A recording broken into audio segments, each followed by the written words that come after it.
오늘은 상조회사에 연락하기 전 미리 알아둬야 할 기본 지식들에 대해 알아보겠습니다. 자, 급하게 장례를 준비해야 할 때 상조회사와 장례식장의 차이 헷갈리시죠? 사실 옛날에는 상조회사라는 개념이 거의 없었어요. 그냥 동네 어르신들이 도와주면서 장례를 치렀죠.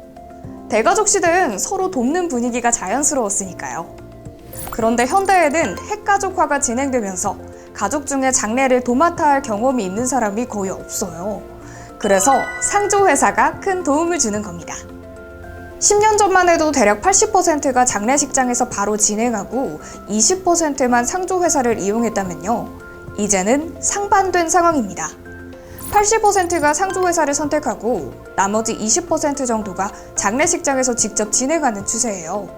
이 상조회사를 쓰면 정말 편리하거든요.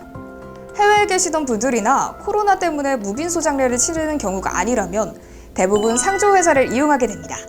이게 더 수월하거든요. 여러분이 상조회사에 전화하면 제일 먼저 물어보는 게 어디서 돌아가셨나요? 빈소는 어디로 하실 건가요? 이런 질문들이에요. 빈소는 돌아가신 분을 모시고 장례를 치를 장소이기 때문에 여러 가지를 고려해야 합니다. 첫 번째로 고려할 점은 위치예요. 가족들이 쉽게 올 수 있는 장소인지 조문객들이 오기 편한 곳인지 생각해 보세요. 예를 들어 고향과 거리가 멀다면 너무 먼 곳보다는 중간 지점에 있는 장례식장을 선택하는 게 좋겠죠. 또 병원 내에 있는 장례식장이 편리할 때도 있어요. 병원에서 바로 모실 수도 있고 의료진과의 소통도 쉽기 때문이죠. 그리고요, 시설의 규모와 상태도 중요합니다. 장례식장의 크기, 주차 공간, 편의시설 등을 체크해보세요. 우리나라 장례식장들은 대부분 잘 갖춰져 있지만요.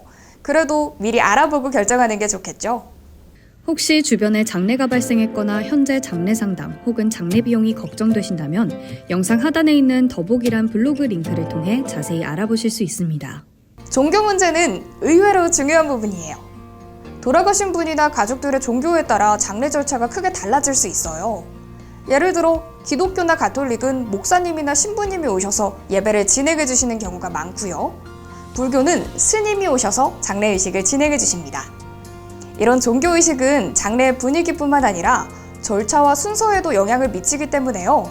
미리 상의하고 준비해두는 것이 좋습니다. 종교적인 예식이 없으면 보다 간소하게 장례를 치르는 경우도 있어요.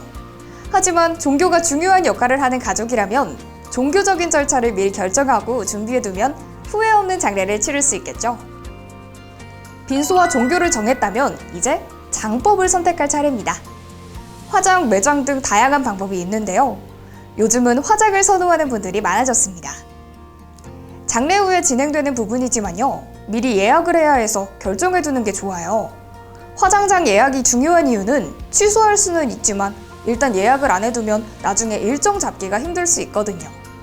장지는 고인이 영면하실 장소입니다. 장지를 선택할 때는 여러 가지를 고려해야 해요. 예를 들어 가족들이 자주 찾아갈 수 있는 곳인지, 그리고 화장장에서 얼마나 거리가 있는지 등이 중요한 요소죠. 특히 화장 후에 장지까지의 이동 시간을 고려해야 해요.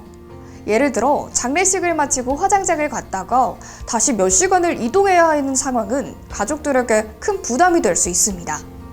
그래서 장지와 화장장을 미리 정해서 이 동선을 효율적으로 계획하는 것이 중요합니다.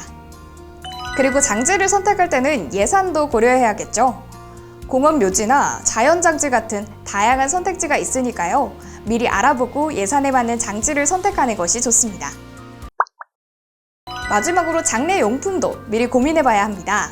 이 장례용품은 관, 수의, 화장품처럼 다양한 용품들이 포함되는데요. 이 부분도 미리 알아두면 여러분들이 나중에 선택할 때 도움이 됩니다. 예를 들어 관의 크기나 재질, 수의의 종류와 가격대는 미리 결정해두는 게 좋아요.